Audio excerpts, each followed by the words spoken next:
By the end of this video, you're going to know exactly how much money you need in order to live off of dividends forever. And we're going to go over the 3 fastest ways to help you save up to get you there. All right. Now, make sure you stick around to the end because I'm saving the easiest and the best one for last.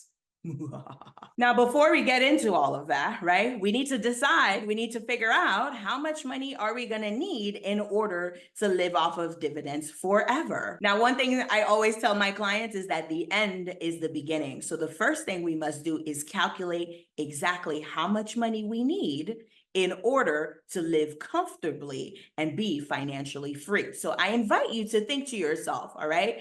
If I were to retire today, and when I say retire, I'm not talking about sitting at home watching bingo all night, okay? Or all day, right? Or watching The Price is Right and all that. That's not what I mean by retire, okay? And my definition of retirement is no longer having to work. Now, if you choose to work, if you choose to volunteer, if you choose to have different businesses, right? It's your choice, but it's not something that you have to do, okay? So I invite you to calculate that for yourself. Go window shopping, right? Think about it.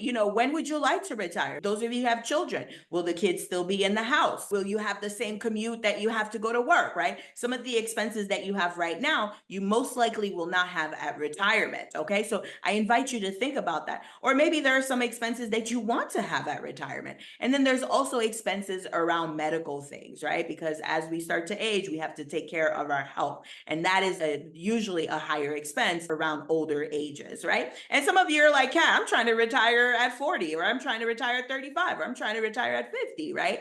What is that number for you? What would you need coming in every single month for you to live the nice, comfortable lifestyle that you want to? And don't just throw a number out there because it sounds nice, right? Go out there, go window shopping. How much would it cost to live in the neighborhood that you want to live in? How much would it cost to do the things that you want to do? And so on and so forth, okay? Now that you have this number, now we can work backwards. Now, obviously, I can't go over every single scenario out there, right? Because there's a plethora of different scenarios that could be happening. And so I'm going to use something universal. I'm going to use $5,000 a month. Why? Because technically, if you have $5,000 a month coming in of passive income, there are certain places in the States where you will be completely financially free. And all over the world, there are plenty of places all over the world where you can live like a queen or a king and live comfortably, right? And so I'm going to use 5,000. For some of you, it may be 7. For some of you, it may be 3. Some of you, it may be 20,000, right? Whatever it is for you, that's okay. But I'm going to use $5,000, okay? Now, the first step to calculating in this is to figure out how much is that every year. Now, why am I calculating how much it's going to be every year? Well, I mean, dividends, if we're talking about dividends pay you quarterly. Some of them pay you every 6 months, right? It's very rare to find companies that will pay you dividends every month, right? And so we're just going to annualize it just to make it easy. So $5,000 a month is $60,000 a year. You guys with me? Okay. Pause this video, rewind it, do what you got to do as long as you're with me. Now, the next step is we're going to actually divide this number by 4%. Now, where did I get 4% from? That's actually from the 4% rule. I will have a video about this, the 4% rule, so go ahead and check it out, all right? But if we use the 4% rule, we divide this 60,000 by 4%, we should get, actually, let me pull out my calculator, we should get about $1.5 million, right? Divided by, yes, 1.5 million. I had to check that one, okay? $1.5 million, okay? Now, Kat, where did this 4% come from? Now, again, check out the video on the 4% rule. We'll definitely talk about it a lot deeper, but typically, depending on the stocks that you pick, right? It could be, for example, McDonald's pays $5 a share. Microsoft pays about $2 and something cents a share, right? There are some REITs out there that are paying $12 a share, right? Depending on the dividends, the amount of dividends that you're getting, and depending on the stocks that you pick will vary, right? And so 4% is that universal number that we can all use. So technically what's going to happen is you're going to take this $1.5 million in your portfolio and you're going to leave it alone. You're not going to touch it. Instead, you're going to live off of the profits. You're going to live off of the profits and never touch the principal. Make sense? And so let's just say that your dividends are giving you around 4% of that 1.5 million. Well, there goes your $5,000 a month, aka $60,000 a year. I hope I didn't lose you. All right. Pause, rewind if you need to. All right. So now let's get into the meat of the video. Let's talk about the 3 fastest ways to help you save up in order to get you there. Let's go. Now, I know what you're probably thinking. You're probably thinking, oh my God, it's going to take forever to save up $1.5 million. How can I possibly make this happen? Remember, you're not necessarily saving up $1.5 million, right? You are saving up in order to invest. And as your investments grow, compound interest is going to do all of the heavy lifting for you. Now, if you don't know the concept of compound interest, I have a video that I'm going to link right here, okay? And where we're going to talk about compound interest. Now, those of you who have already watched the video or you know what compound interest is, you know that compound interest does all of the work for you, right? And so now let's get into how can I get more money to put into my investments so that I can get to this $1.5 million as fast as possible. Now, the easiest way to do that is to invest more. Typically, some of my clients, they'll invest, $500 a month, $1,000 a month, some of them $5,000 a month, some of them even dump $10,000 a month in their investments. And it doesn't even have to be monthly. It could even be yearly. Maybe you have a yearly bonus, or maybe you have a side hustle and you decide to save up all that money and then you dump in, not dump. I don't know why I use the word dump, but you put it into the stock market and that grows for you, okay? So the number one easiest way to get you there, fastest way to get you to that $1.5 million is to invest more. Now, Kat, how do I invest more? Well, in order for you to invest more, right, we need to find more money, all right? So the first step, the first thing is finding more money. Now, what do you mean by find more money? Well, there are different ways to find more money. I help a lot of my clients actually find money, old 401ks that are sitting in limbo somewhere, right? Money that they were saving for such and such and they completely forgot about it. Equity in different investments that they have and so on and so forth, right? And then another way is look around you, right? What do I already have? What type of skills do I already have? What type of gifts do I already have that I can monetize? So number one, find more money. Kat, what do you mean by that? Exactly what I said.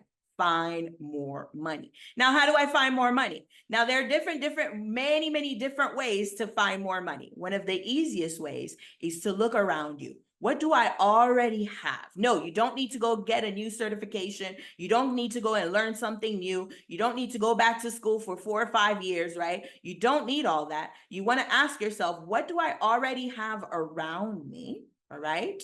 And how can I use that to bring in more money? What are some skills that I already have? What are some gifts that I already have? What are some things that I can do? Some things that I can make, some service that I can provide in order to make more money, all right? So I challenge you to go home tonight, all right? Well, you're probably home watching this already, but I challenge you at the end of this video to write down what are 5 ways that you could possibly increase your income. I'll give you an example. One of my clients, I gave her this homework to do. She had her pool, right? She lives in Jersey and she barely uses the pool, all right? And she decided, you know what? I'm going to rent out my pool. So she rented out her pool using a platform where you can rent out different spaces and so on and so forth. And she was able to bring in an extra $48,000 just in the summer alone. Now, I'm not saying that you have to have a pool, and I'm not saying that you need to go rent it out and make $48,000 in the summer, but I'm showing you an example of how she was able to look around her and ask herself, what do I already have, and how can I use that to bring in more money? Number 2, we're going to automate your savings. Yes, absolutely. Automate your savings. Think about it, right? We have to think about savings. We have to actually press a button, do the transfer. I'm going to transfer from my checking to my savings. What if it was automated? right? We always give ourselves an excuse. Oh, I'm going to save. You know, when this happens, I'm going to save. When that happens, I'm going to save. When I receive this, I'm going to save that money. And then what happens? It's either it never gets saved, we find an excuse to use it, or you dump a big lump sum into your savings, and then there's an emergency, or there's a reason, emergency, right? A reason to use it, right? And so if we automate the savings, it happens underneath the radar to the point where you even forget about it. And start with something easy, right? Start with something easy. When I first started my journey, I was so horrible at saving that I had to start with $20 a week. And for some of you, that may be like, oh God, that $20 a week, I don't know. Well, make it something where it's so easy that you can't even think about it, right? And then change it incrementally. So I went from $20 a week to $50 a week to $100 a week. Next thing I was doing $250 a week, and so on and so forth, right? So as your circumstances change, as your income changes and increases, because remember, number one is to go find more money, right? And so as you find more money, you can actually increase it. There's a subconscious shift that happens when you have this happening under the radar, right? You don't have to worry about your money blocks. You don't have to worry about any mental blocks, subconscious limiting beliefs, anything that's stopping you from actually saving, right? For the things that are stopping you from savings, when you automate the savings, it flies under the radar, okay? And so yes. Number two, like I said, is to automate your savings. And number three, to do a spring cleaning. Do a spring cleaning of your money. No, it doesn't need to be spring. Right now I'm recording this video and we're in summer, late summer. We're about to hit fall, one of my favorite seasons, okay? Spring cleaning. Kat, what does that even mean? I invite you to go out there, print out your last month's bank statement, okay? And I would like for you to go line by line by line and see where your money is going. There is a subconscious shift that happens when you're able to see the data. You're able to see, well, I'm not doing as bad as I thought I was doing. I can actually save more. I can actually invest more every month so that I can get to that $1.5 million faster, right? Or you might say, oh my God, I spent this much on this. I spent this much on DoorDash. I spent this much on Amazon. Well, I could have used that money to save for my $1.5 million. You guys picking up what I'm putting down? All right. And so those are the three fastest ways. Let's repeat them. Number one, go find more money. Number two, automate your savings. And number three, do a spring cleaning of your money. All right, everyone, that's it for the video today. All right, please subscribe to the YouTube channel if you love this video, if you like these types of tips. All right, share this with your friends, your family, and stay tuned for the next video. And also check out these videos here that may be helpful. All right, talk soon. Bye.